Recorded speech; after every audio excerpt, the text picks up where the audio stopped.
Ryedale circuit, we are looking at what it is to be good soil, and this video is an overview of some of our thoughts in recent weeks. Jesus, in the parable of the sower in Matthew 13:1-9, speaks of a farmer broadcasting his seeds. Some falls on rocks, some among weeds, others on the path where the birds eat it, and finally, fruitfully and abundantly, some falls on good soil, grows and produces a harvest. Those who have ears, let them hear, Jesus summarises. Those of us who follow Jesus may recognise an endorsement on ourselves as being those who have ears, and that God's words have found good soil within us. We've produced within us kingdom life and spiritual fruit.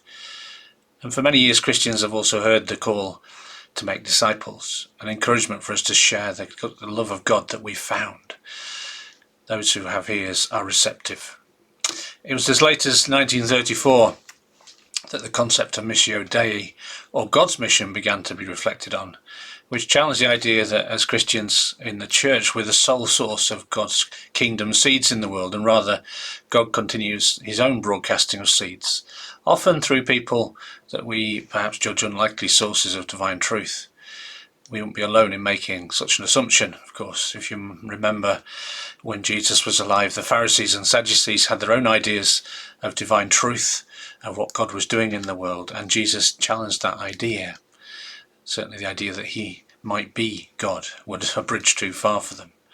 But over the centuries since Jesus first upset the ecclesial apple cart, there's been cycles, 500-year cycles, according to Phyllis Tickle, who observed this first, of Christian Reformation, where the primary churches or institutions waned and fresh ones emerged in their wake, that then changed the theological landscape, the ideas about God, and by and large broadened the breadth of the kingdom and those who could access Jesus' followers. The Protestant Reformation being the last one, and she argues we're in the middle of another one. Her examples, I think, are perfect examples of where the kingdom's seeds were sown outside the established church and renewed it. And my argument would be, whether or not we are followers of Jesus at the moment or members of a church, God's words, his wisdom and ideas continue to be sown, and they're sown in our direction too. It's for us to be both good soil personally, so we're receptive to those words that continue to grow in us and change us and allow us to be more Christ-like, but also to develop environments that encourage others to be that good soil, and for us to share our own seeds of God's love. So what is good soil? It's not as straightforward a question as it might appear. Good soil is a living ecosystem into which seeds and plants have a part. I'm going to show you a clip which is a BBC clip about forest, which introduces one concept of what it is to be good soil, which is the fungal network. Trees may look like solitary individuals, but the ground beneath our feet tells a different story. Trees are secretly talking, trading, and waging war on one another. They do this using a network of fungi that grow around and inside their roots. The fungi provide the trees with nutrients, and in return they receive sugars. But scientists have found this connection runs far deeper than first thought. By plugging into the fungal network, trees can share resources with each other.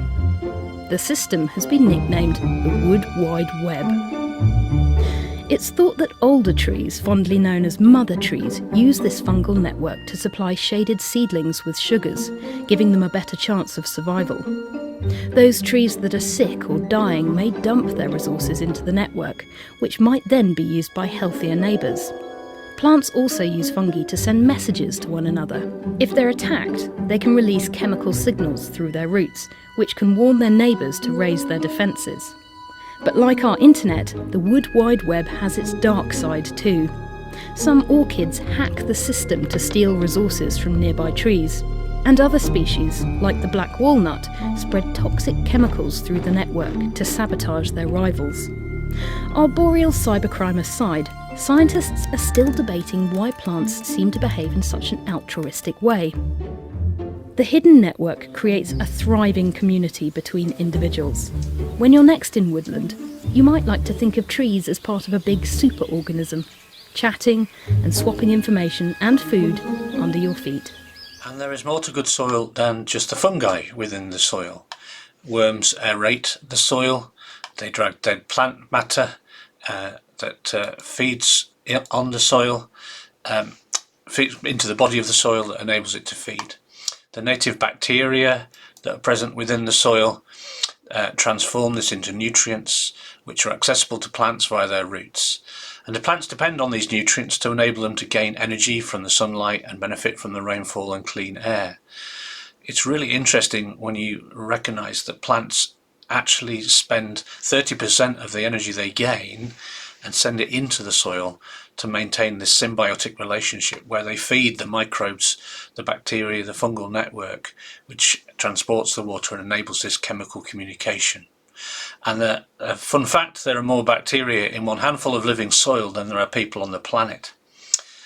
A seed and a plant, and the plant that grows from it, are nurtured and flourish because they become part of this pre-existing ecosystem, which is good soil. A seed and the plant that grows from it are nurtured and flourish because they become part of this pre-existing ecosystem that is good soil. Farmers, with the help of soil scientists, discovered in the last couple of decades that when they apply chemical fertilizers, when they disrupt the soil through ploughing, and when they limit the diversity of plant life through use of herbicides, although helping in theory the needs of their crops, in turn actually leads to dead soil, and so diminishes this ecosystem. But when farmers have changed tack and they direct drill their seeds so they minimise the disruption to the soil, they withhold their chemicals, perhaps applying organic fertiliser instead, and seek to build the life of the soil through the ecosystem, they still produce healthy crops with the additional benefit of locking in carbon, maintaining this beautiful ecosystem that shares resources and encouraging a diversity of life. In other words, in simple terms, by focusing on the health of the soil rather than just the health of the plants, it's led to lower cost farming and better yields.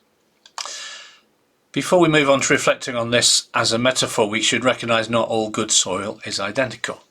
Soil ultimately is the product of the erosion of rocks, which by virtue of the geology of our world come in different shapes and sizes and chemical compositions. To that end, even across Ryedale, we have a huge variety of soil types: dry, moist, acid, alkali, and of course, as gardeners know, different plants thrive in different soil types.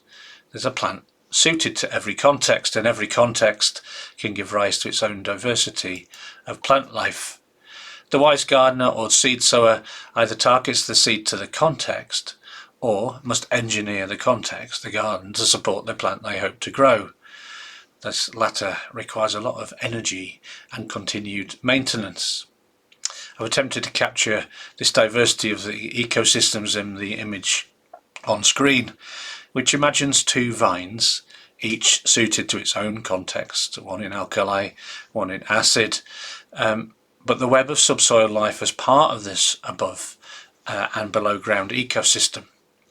The only element I've added perhaps to our image, which we haven't spoken about before, is the mushrooms. And these are a sign of the health of this fungal network. They're short-lived fruiting bodies of what is below ground that themselves emerge to spread their own seed. So we've talked about physical soil. How does this map onto the idea of the spiritual soil that Jesus was using as a metaphor? Well, I want to suggest that the ecosystem of soil and plants taken as a whole, both above and below ground, reflects our kingdom life, our spiritual life. What is above ground depicts our action in the world, our lived out faith and experience of the world. And just as plants use this space to grow, to gain energy, to produce fruit and spread their seeds, this is a space where we flesh out our faith. We develop it in praxis. We use our spiritual gifts to bless and share God's love with others in different ways. Jesus used other plant metaphors for the kingdom, and one of them was the vine. He talked about we are the branches and he is the vine. And I think that image works best when we're thinking about ourselves as communities of faith. I've used vines for this reason in my image. But as we know, the life above ground within a plant, within a vine, is anchored and sustained by the life below ground. Above ground, we have, in our spiritual metaphor, the outworking of the church, the institution, the spiritual community or community of faith. And so we might imagine the different branches and leaves are different means by which those who sense the divine can engage in the world and come together with others who share a calling, a desire to bless their communities. They have their own space, they have their own reach, they have their own direction, and they share the love and life they've discovered together. Divine image does still work if we consider ourselves as individuals in faith with an outward and inward kingdom life, which we will continue to explore. The below ground then is the place I see as our inner spiritual life, the kingdom life that connects us to God, to one another, and that informs and transforms us. Below ground is where we deliberately seek that spiritual food, that unity in the spirit, to tune into God's being and God's will, such to energize, resourced, and directed. The Methodist Church have been using for a little while the image of a tube map to talk about a Christian way of life, a Methodist way of life, and the different dimensions and ways in which we might encounter God or express or engage in our kingdom life. And I find it a useful way of reflecting on this inner and outer spiritual life. I've moved the label slightly from the way it's normally printed to give some idea of how we might divide those 12 stations into a map of our above and below ground image, the branches above and the roots below. So in Christian terms, below ground activities may include prayer, worship, reading scripture. It's the place of spiritual gifts and fruit and community discernment. In less familiar soil, those who are not Christians might use language such as mindfulness or self-reflective practices or attentiveness to nature. Whatever words we use, I think this underground, this subsoil, is a place of story sharing, deep, intimate connection with one another and, importantly, with the divine. It's a place where questions can be asked and wisdom from different sources considered, shared and drawn upon. This soil is a place of encounter, belonging, learning and discovery, and perhaps in Methodist terms, it's our place of connection with an X. One of the key concepts of the Methodist way of life is that we deepen our understanding and experience of God through exploring as many of the stations, or we might say means of grace or ways to encounter God as we can. For me, this resonates with the idea that a flourishing plant requires both the ability to express its life above and below ground. If one other is out of balance, the vine, the tree, is weakened. So whether we're considering our individual faith or reflecting on our community of faith, we might seek to use it as a measure of our diversity and breadth of kingdom life expression. A crucial additional point for me, however, whether our plants represent individuals or communities, is that the flourishing depends on being connected to other plants. That was true of the wood, if you remember. It's true within any garden, where the life of the above and below is part of this greater ecosystem that connects it. The unity in the spirit we would talk about. Trees and plants don't flourish alone, and neither can we. And if we take seriously the Lord's Prayer, then I think the ultimate goal is the kingdom of heaven on earth. And so I've imagined this in the slide that you can see, above and below ground kingdom ecosystem, connecting and bridging every ecosystem, every context, every culture, every division that might exist on our planet. A rich diversity of plants, an orchard of plants, each flourishing in its environmental context, but each linked in a beautiful, wonderful symbiosis, supporting and blessing the other. A Garden of Eden, if you like. What does that look like in spiritual terms? Well, I think this is the gauntlet God has given to us, to participate in the Missio Dei, in God's mission, in which he's building elements of his kingdom in different places, in different contexts, and for us to recognise our part in this wonderfully broad and all-encompassing spiritual ecosystem. It's a challenge for us, and I've imagined on the slide how, as the context of the soil changes, we think in acid alkali, but we're thinking of different spiritual contexts here, faith and spiritual life might already exist. Closer to home, as Methodists, this is the spiritual place we operate, and it feels known and comfortable. We have our patterns of doing things, our church rhythms. But in very different contexts, we might struggle to accept or recognise the spiritual life, the indigenous spirituality, as kingdom life. They use different language, they use different terms, they talk about different gods, and we're not sure whether or not that God and our God are similar or the same. So we're not all called to move between these spaces, but we will each have our place as a flourishing part of this kingdom ecosystem. We have to recognise, I think, that the soil in our traditional Methodist context is not always the right soil for the seeds God's presently sowing to be nurtured and flourish. It's not the right soil for every person to find their spiritual home. And God may be calling us, if Phyllis Stickle's right, into a new expression of church, into evolving as church, through some cross-fertilizing, maybe with other spiritual traditions or expressions, such that the seeds we sow might find new soil. And John Wesley, I believe, was one of those people who didn't just put his faith in practice in different environments, but he did this exploration. He spoke with, explored Christian communities that were different to his, like the Moravians. He talked to people who had different ideologies and ideas. Botanical science was of interest to him, medicine was of interest to him, and he drew on this cross-fertilization of ideas and experience and developed a theology which we know today. As I've already mentioned, the seeds dispersed by flourishing plants in themselves do not always grow because the type of soil isn't suited to them. And in spiritual terms, we might say that the traditional means by which we share our faith sometimes struggles to find a foothold. Not because people are not spiritually hungry, but often because our language and means of expressing our faith don't readily translate. Somewhat ironically, faith communities that then spring up in different contexts on their own with their indigenous spiritualities may also be sowing seeds that may enable our faith to grow, our Christ-likeness to evolve, but we likewise struggle to understand their relevance, their language. This does and has happened in the past, and Leslie talks about the phrase dual transformation.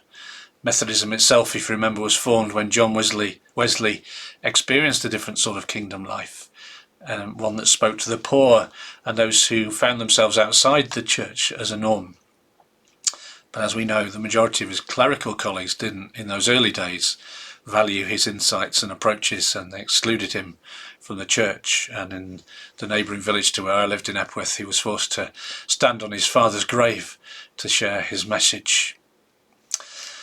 So while we can, the Methodist way of life encourages us to seek, explore the richness of our faith within our own context, but would also, I think, encourage us to explore ways in which we can bless and engage with the world that is in a slightly different place, perhaps, in slightly different contexts, in our community that surrounds us.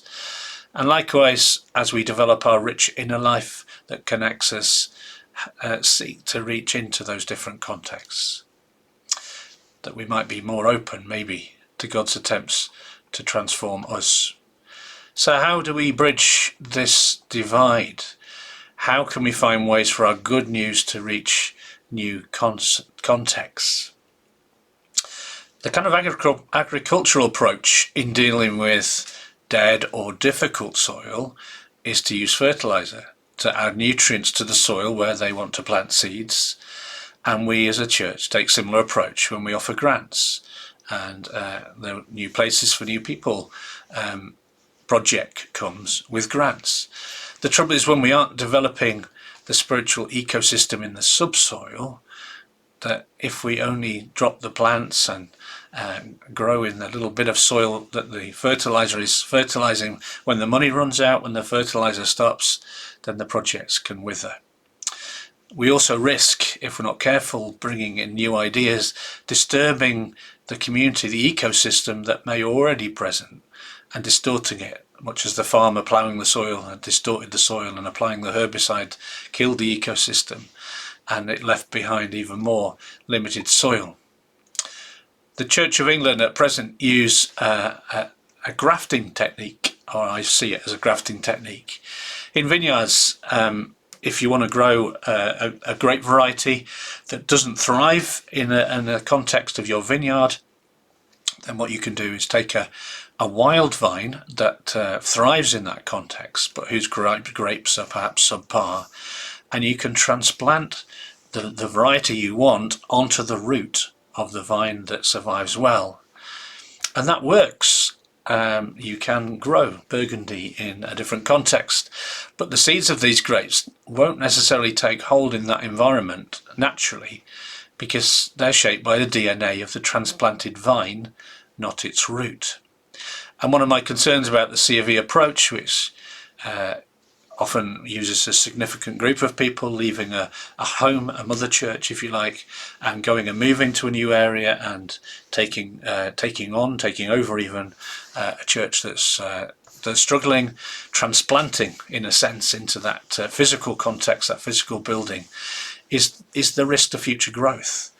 They may argue that the local expression, that the church that was there is no longer thriving, and that's probably true.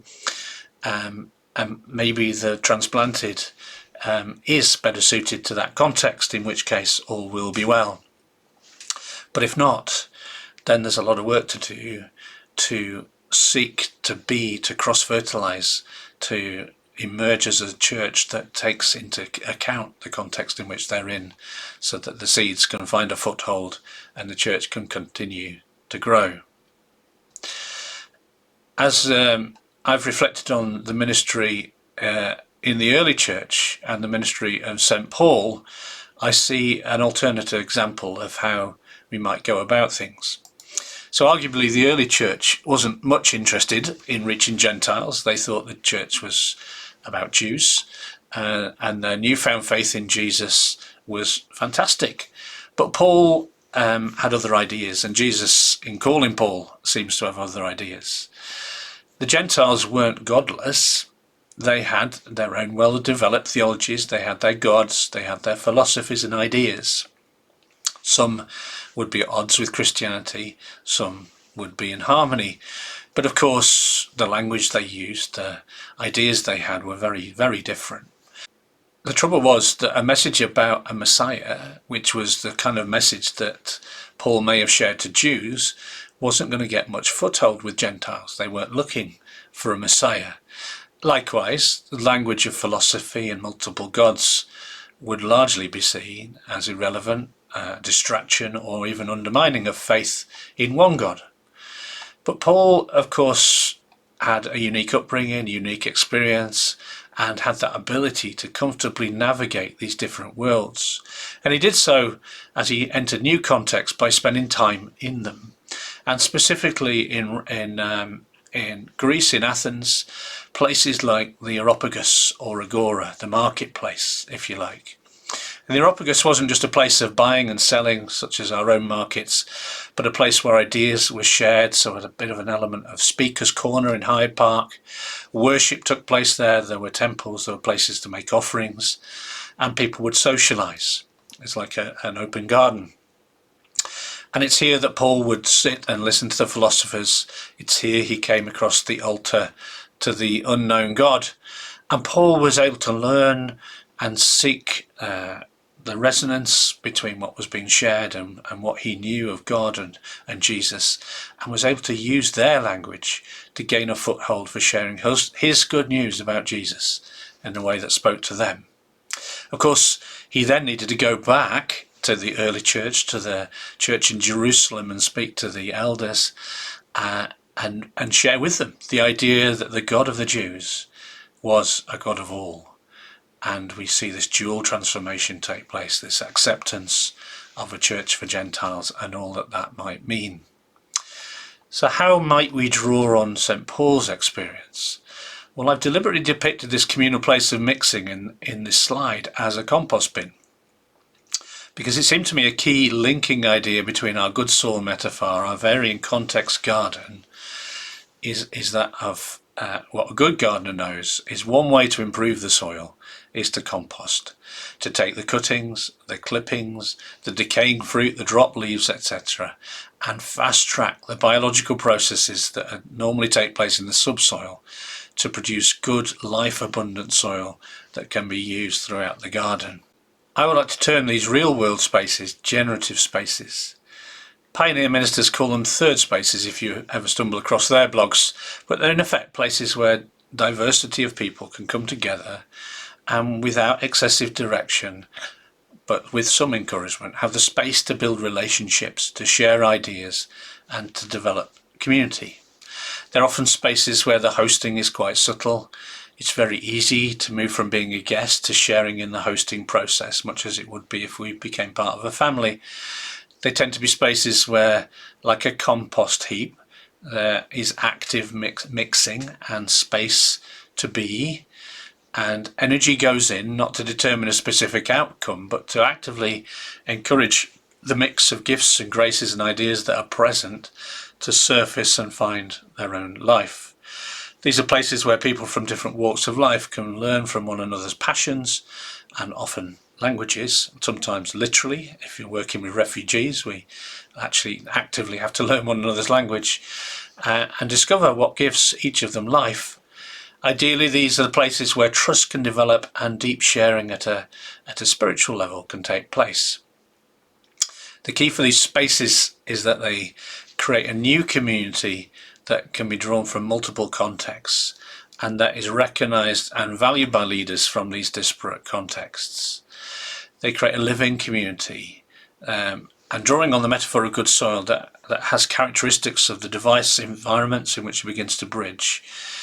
In other words, we create soil that's capable of nurturing seeds from the constituent contexts, but also creates a brand new context in which new cross-fertilized seeds might take hold and new plants might be birthed, which have similarly shared characteristics.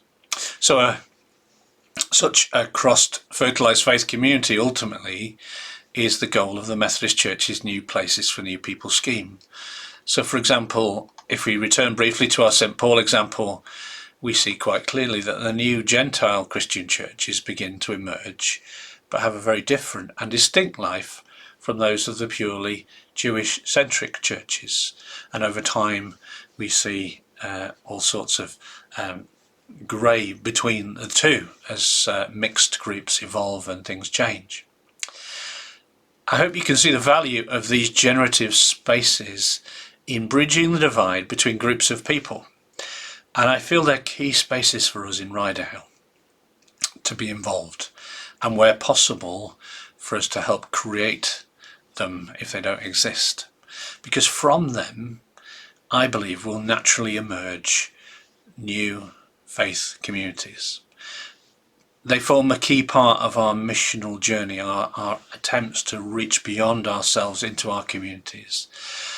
Ways in which don't seek to override any indigenous native spirituality in a colonial way in the context in which we're operating, but to seek ways in which we might discover the kingdom life already present, the seeds God's already sown, the plants that have already nurtured, and find ways to connect with one another into God's larger kingdom ecosystem. At one time, community spaces that shared these characteristics were pretty commonplace. Sadly, the lack of communal and community building spaces has disappeared. We are holders of a few of them, and since COVID that's diminished even more so. Even pubs, a traditional place of community where people would gather, are often now more focused on dining, and people who would have gathered and sat together around tables now gather at individual tables with individual family and friendship groups. And I've spoken to several young adults who speak of a lack of places to meet with others and their loneliness. So I believe there's a countercultural and a missional imperative for us to help people gather in community and build relationships, even if the resulting fruit isn't always a faith community. Where these spaces do exist, let's get involved. Thankfully some do, and some of our churches already host fabulous community spaces, community meals. The free fridge hospitality that goes alongside it is a brilliant example. There are, I believe, natural stepping stones from our traditional activities towards connecting with new people and developing new faith communities to bridge into new contexts. And this is really the slide before you. One of the first activities we need to consider as churches is pruning. That was always part of one of Jesus' metaphors, wasn't it? Pruning of the vine. This biblical idea of pruning dead branches that others might enjoy the space, the access to light and rainfall that creates. For us, this is about people resources, financial resources, activities that are no longer fruitful. We know we're trustee heavy, and so the idea of coming together as church councils that oversee multiple buildings is one route to free a number of people from the burden of trusteeship. Sharing the expertise of admin, finance and property, as we do with the bridge circuit, releases again people from roles that they may feel are beyond them. There are lots of activities, if we're honest, that are not as fruitful as they might be, or perhaps they're very inward looking and don't enable us to pursue our goal, fulfill our goal of reaching others with the good news of Jesus and the love of God. And either they need to be stopped or maybe reimagined. The upside of pruning, of course, is it does release resources, whether that be space, whether it be finances, people's gifts, and we can hopefully redeploy, discover those gifts, target them and focus them. And developing a compost and aeropagus space is one possibility we might use for that resource, much as we might prune and put the bits in the compost. The Methodist way of life is something that we've known the call of before we even thought about the Methodist way of life as an idea, but our call to develop spiritually, to flesh out our life as disciples of Christ in many different ways. And it offers us a way of reflecting on that life and an encouragement to explore new ways to encounter God, but also put a faith into practice to bless others. There are practical limitations to what might be feasible within a small worshipping community, but one way to explore this is to look for opportunities outside our church, to connect in with other folks who are doing other things, where people have come together in different contexts to make something happen. And so if we feel we're not able to express our gifts, or we're not being fed spiritually in our own particular context, we can reach out and find others. And likewise, as church communities, we might have a vision, or individuals, we might have a vision to do something amazing, and we don't have the resources, we don't have the mix of gifts in our small community to do this. And one way to explore that is to link together, network together people from different churches, different denominations, and with our local community, individuals, to come together and build something together that we couldn't do on our own. This is a great way a circuit might work together, for example. But the idea is bringing together enough grace, gifts and graces and energy in the right place, so that we can offer ministry and express our love of God together. So an example of this for us Methodists is All We Can, where people across our denomination and others outside support our charitable activities across the world. Methodist Women in Britain is an example of the women in the church who come together, again, to work together, to do projects together, to share the love of God together. But in more local terms, the Grief Cafe in Helmsley, which is being explored, is another example where members of the community are also coming together, willing to be involved to offer a service to others. We often design activities with a goal to connect beyond the church, but we often do so without reference to those we hope to reach. I call these 4 activities. A coffee morning, which is a common activity, may have as its primary purpose bringing together members of the church midweek to socialise, the additional goal perhaps of raising some money. That would be about developing our own lives again, strengthening those in the faith community. But if we were designing them as 4 spaces, which are designed to bless our wider community, they need to be different. They could, for example, seek to address a wider social need, such as loneliness in the community. Or, as during the previous cold winters, we could aim to offer a warm space. Just relabelling our coffee mornings as warm spaces, despite them obviously being warm, didn't necessarily encourage people to come. Assumptions were made that in every neighbourhood, people who couldn't afford to heat their homes simply needed a warm space to be, with little thought really about what that warm space needed to be offer. Although some warm spaces were successful, many were not. Those who were a success already had contacts with people in the community and had designed their spaces to meet quite different needs from their assumption. One of the key characteristics of a 4 activity, it is very clear who is the host and who is the guest, who has the power and who does not. Messy Church is another example of something which can simply be a 4 activity. They're often operated based on a church team that develops the activities and cooks the meal, and people are invited along with their children, with their families, to learn about faith, to take part in the various creative activities. But rarely, even in a very successful Messy Church, do the participants move into leadership.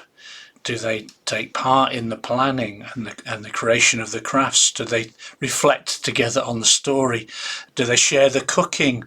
Or, in an even bigger step, where they've perhaps been regular members for a number of years, do they ever become invited to hold trusteeship in the church without first being a member of the Sunday congregation? Are they allowed to shape the life of the faith community, even when the Messy Church may be as numerate or even more numerate than the Sunday congregation? Such steps are about moving a 4 Messy Church into a with Messy Church and truly sharing in what it is to be church in that place.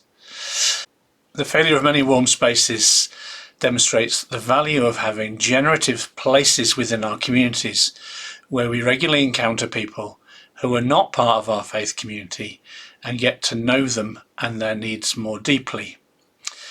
They're spaces where we will encounter people who already have the seeds of ideas and how to meet those social needs and are willing to offer their energy into a solution.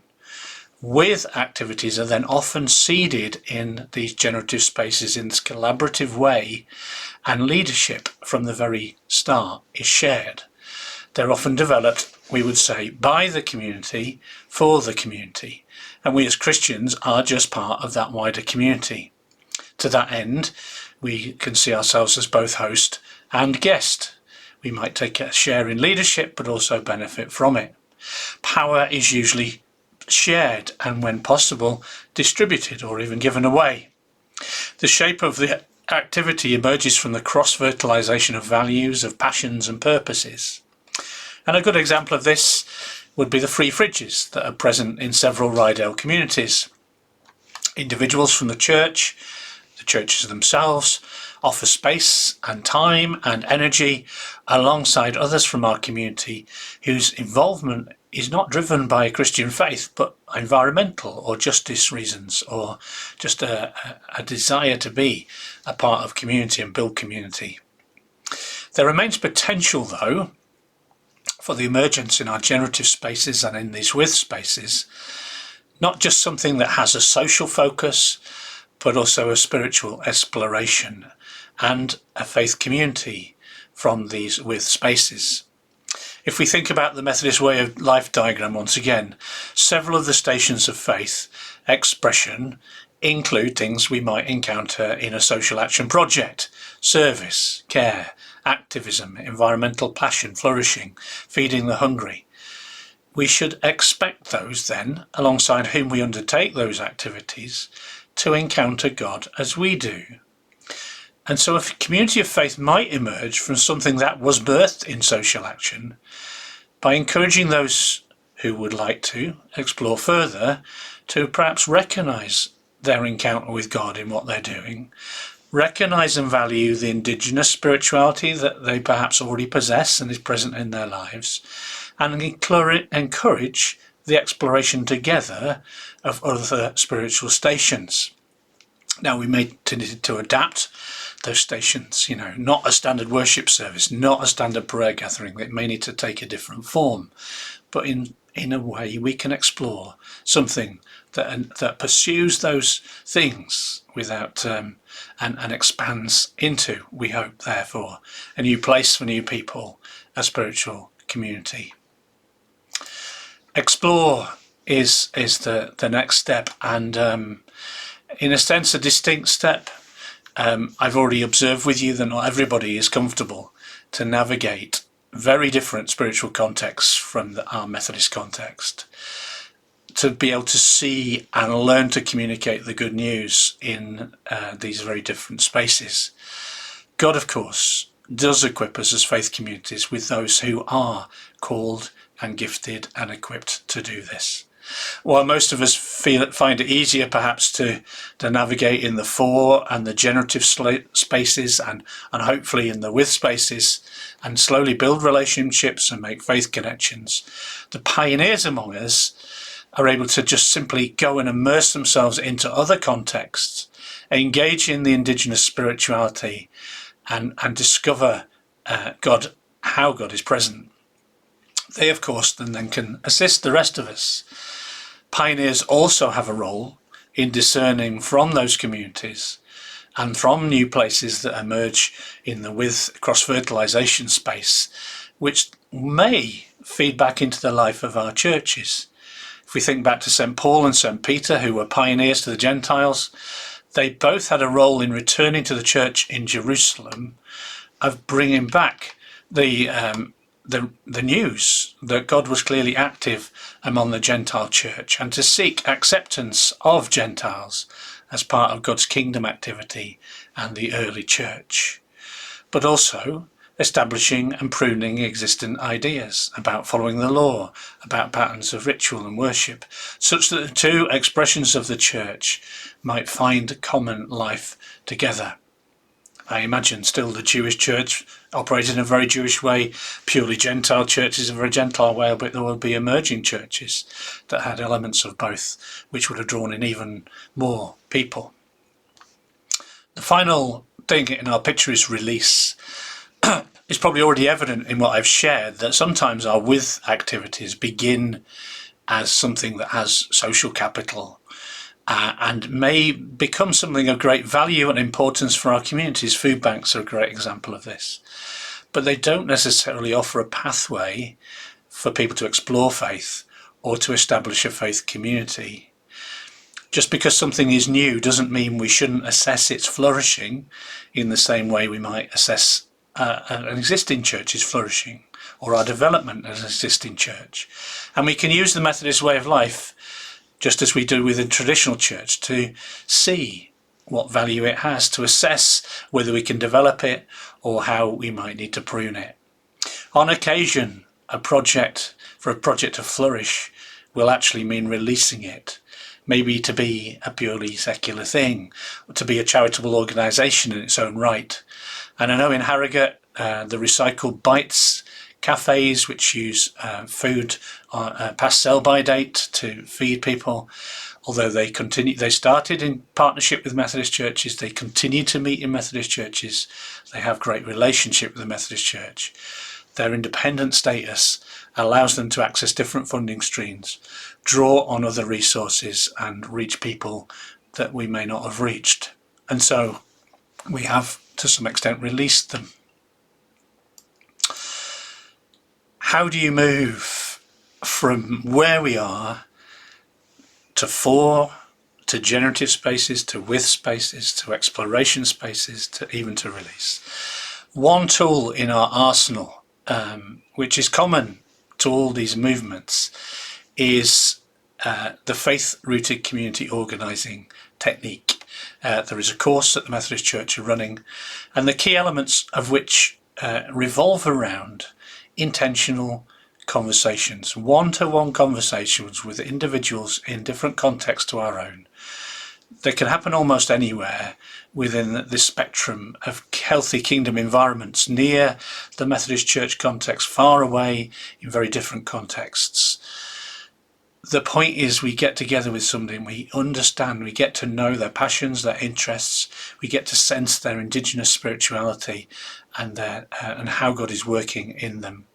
And these regular conversations, building a network of conversations, by asking each person to direct us to another person, it builds that generative space and allows us to create something a little like the hot composter that accelerates this process of learning and deepening relationships. And these conversations should happen particularly in that composting environment. But we have other opportunities to pursue. The Thrive course enables us to develop potential leaders in our midst that are emerging in different contexts. Some of those may be people who are part of our churches. Some of them may be people we encounter doing work outside of the church. We can bring them, help them to discern their call, help them to flesh out their leadership. Cliff College, CMS, Church Missionary Society, Pioneer Pathways offer courses for those who have a pioneering spirit to go and explore wilder spiritual places, places of indigenous spirituality. And finally, just to remind us of our familiarity with the Methodist way of life, which I've mentioned throughout this conversation, helps us at every stage to explore where, what and how we might encounter God in fresh ways and more deeply. It's a really helpful tool for reflection of where we are both personally and as churches. It offers us cues of ways in which we might broaden our spiritual life, engage in wider missional opportunities. And I'm certainly going to be sharing that with you, and there's some more information on the website. There is on our Bridge newsletter and on the website some kindlings of ideas that have been generated from some conversations that have been ongoing with people in our area. I encourage you to take a look at that. And so we have, and in summary, we have these opportunities of a means of sowing good seeds, of ways of replenishing and creating good soil in our contexts, ways of building our connectivity, not just with our sisters and brothers in Christ in other congregations, but with people who have a spirituality that already exists around us and who we might learn from and might learn from us and create something new and vibrant that is also part of God's kingdom. Our flourishing is dependent on being part of this ecosystem. Our flourishing is dependent on exploring both our inner and outer spiritual life as individuals and churches, but being connected into this larger ecosystem of God's kingdom. We have our place, but we are called to work with others in his mission for earth to be as heaven. We're called to be ecumenical. We're called to be community builders. We're called to be extending our interest and our relationships with those of different spiritualities. We anticipate God's kingdom seeds are continuing to transform us and our communities. It needs good soil. And we can play our part by trimming back our own resources such that we can share them, and there is space for others to receive the light of Christ and the rainfall of God's love, such a space we're not overshadowing and blocking others. We can release our own people to follow their call and explore these various areas. We can invest in spaces where relationships are already happening, where communities exist. And if they don't exist, we can seek ways to extend our activities such that they become generative spaces where ideas and kingdom potential is grown, and new seeds can be sown, and cross-fertilization of ideas takes place. It's a big call, but it's an exciting call to be part of God's kingdom.